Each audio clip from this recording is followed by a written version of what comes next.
Olá, esse é o Expresso Sindimepa, um podcast do Sindicato dos Médicos do Pará, sobre atualidades e informações. Siga nosso perfil na sua plataforma preferida e acompanhe todos os episódios. Olá, estamos de volta com o nosso Expresso Sindimepa para o terceiro episódio para falar sobre Revalida. Hoje nós falaremos sobre a importância para a categoria médica e para a medicina no país do Revalida. Estamos recebendo agora em janeiro o médico Valdir Cardoso, motivo pelo qual já agradeço em nome da diretoria colegiada a sua presença, Valdir, para continuarmos nos aprofundando nesse assunto que é tão caro e tão importante para a sociedade e para os colegas que nos assistem. Então, qual é a importância do Revalida para os médicos e para o país? Eu acho que você deu a dica. Eu acho que, fundamentalmente, o Revalida é importante para a sociedade, para a população, para aqueles que são atendidos pelos médicos, né? A responsabilidade com a saúde das pessoas é do Estado.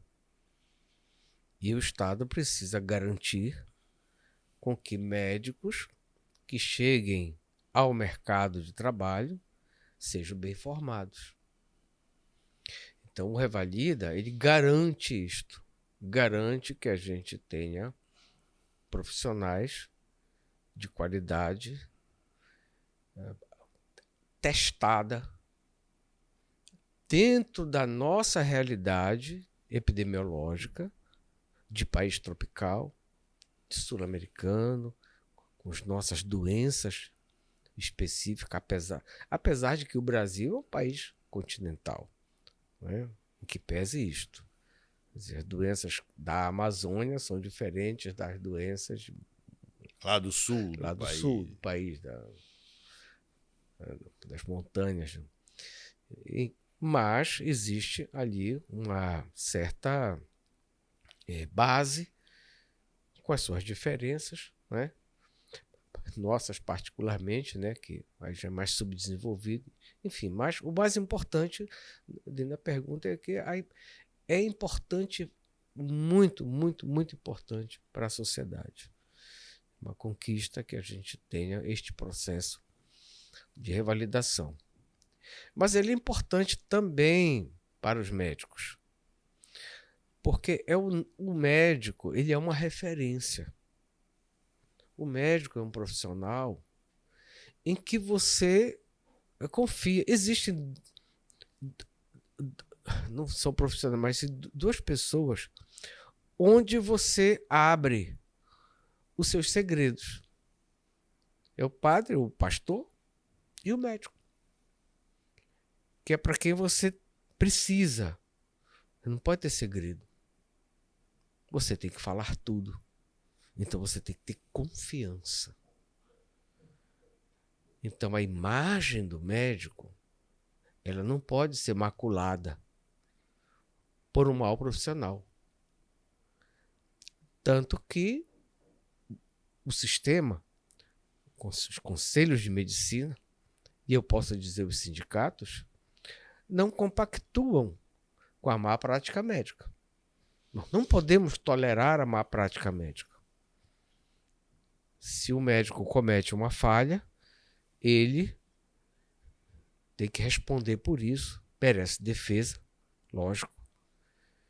Mas nós não podemos compactuar e não compactuamos com a má prática médica. E aí está a gravidade da falta do Revalida, porque estes médicos não podem sequer ser responsabilizados sob o ponto de vista ético pelos nossos conselhos, essas autarquias que regulam a atividade médica. Se eles não têm revalidação, eles não podem ter inscrição no Conselho Regional. Portanto, não podem ser julgados pelo Conselho. Aí, qualquer caso de insucesso na prática médica vira caso de polícia. E qualquer insucesso, sob o ponto de vista ético, é muito mais complicado, porque quem, na verdade, pode avaliar e punir essa questão da relação médico-paciente? Fala um pouquinho sobre isso, Valdir. Eu acho que essa questão também é uma questão muito que tem um certo preconceito da sociedade com os conselhos. Eu reputo o sistema conselhal como uma instituição, uma autarquia que funciona muito bem. Às vezes com muito rigor, mais do que as pessoas imaginam. Não é? Quer dizer, não há corporativismo dentro do sistema conselhal, dos conselhos regionais e o Conselho Federal de Medicina. Eu fui conselheiro federal durante um período, alguns anos, e posso testemunhar isto, né? Nunca fui conselheiro regional, mas sei da seriedade com que há este trabalho.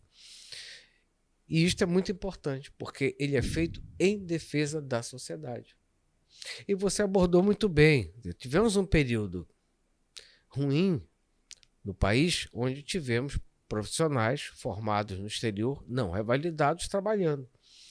E aí os conselhos, não tinham inscrição nos conselhos, os seus insucessos, para usar o eufemismo, seus erros médicos, ou ficavam cobertados ou terminavam na polícia, como você colocou.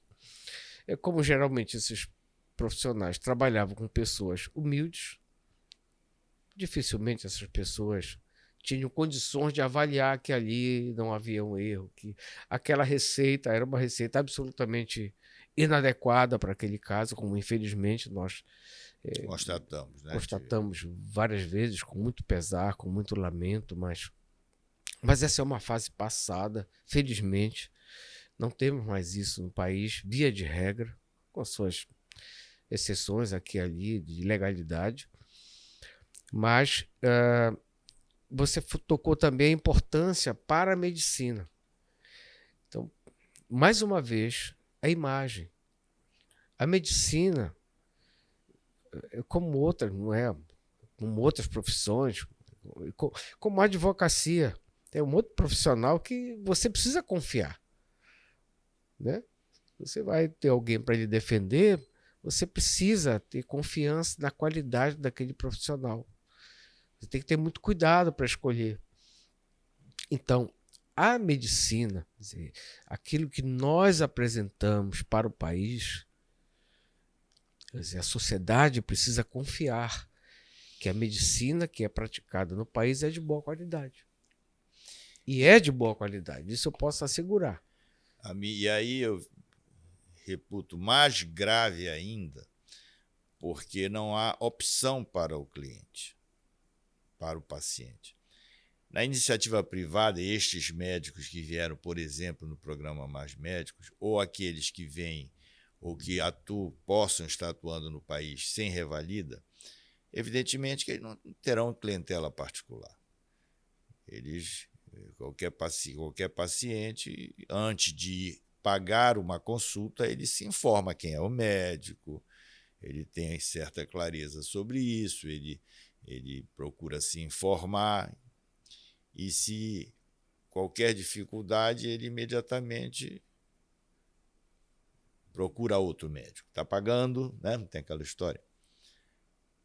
O que não acontece no Sistema Único de Saúde, que é onde esses médicos vêm atuar.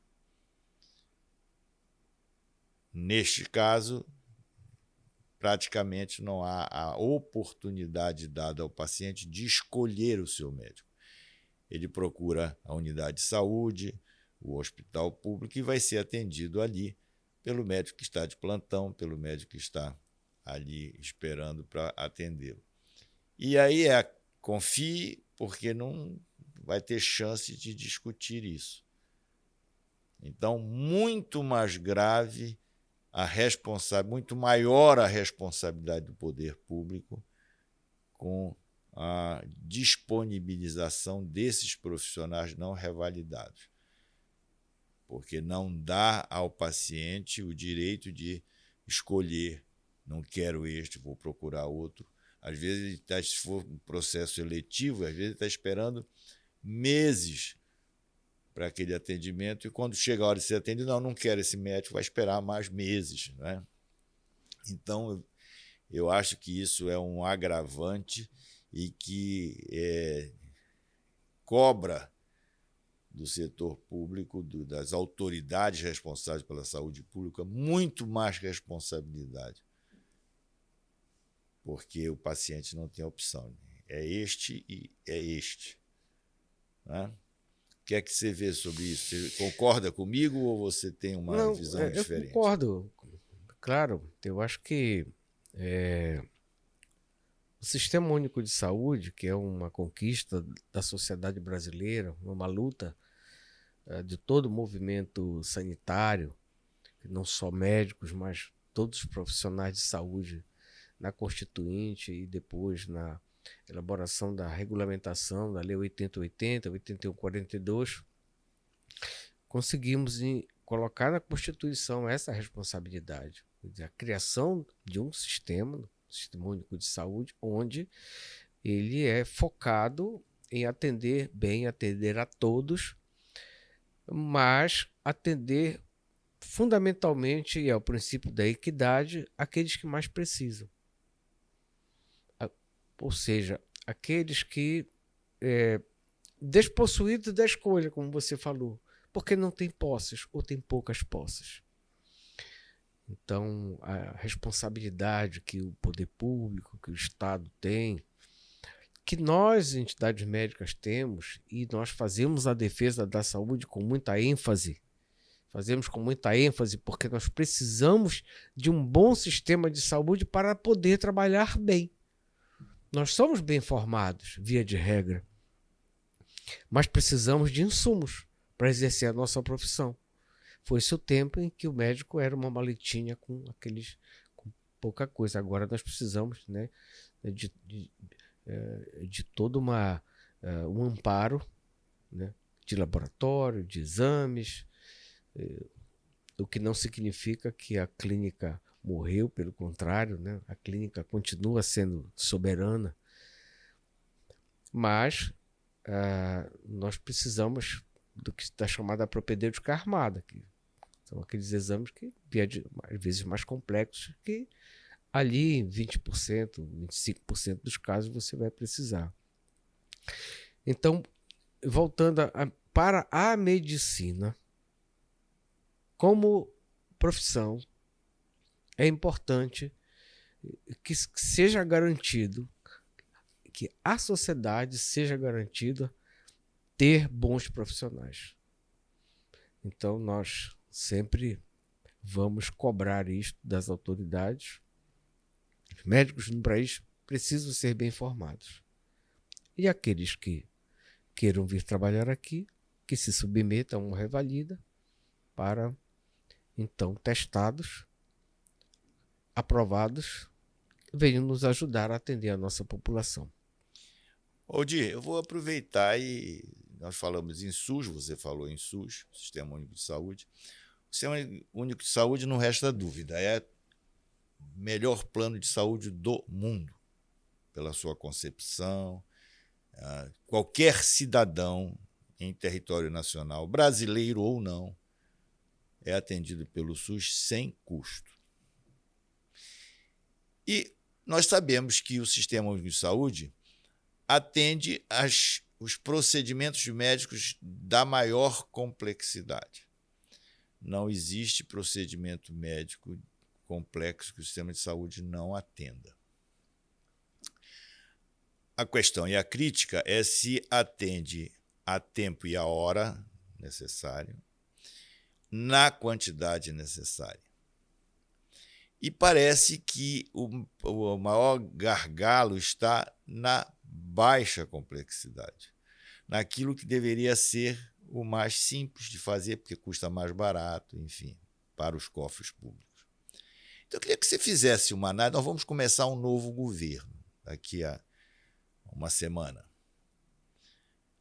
Na sua visão, Valdir, o que é realmente que precisa ser feito para que a gente tenha o SUS que a gente sonha? porque, sob o ponto de vista teórico, já temos. É um sistema público de saúde que atende a tudo e a todos. Vou repetir, brasileiros ou não, turistas passando pelo país, sem custo e em qualquer nível, da baixíssima complexidade até os procedimentos de alta complexidade. O que é que você diria para o novo governante que ele precisa olhar para a gente ter um sistema único de saúde que a gente sonha ter?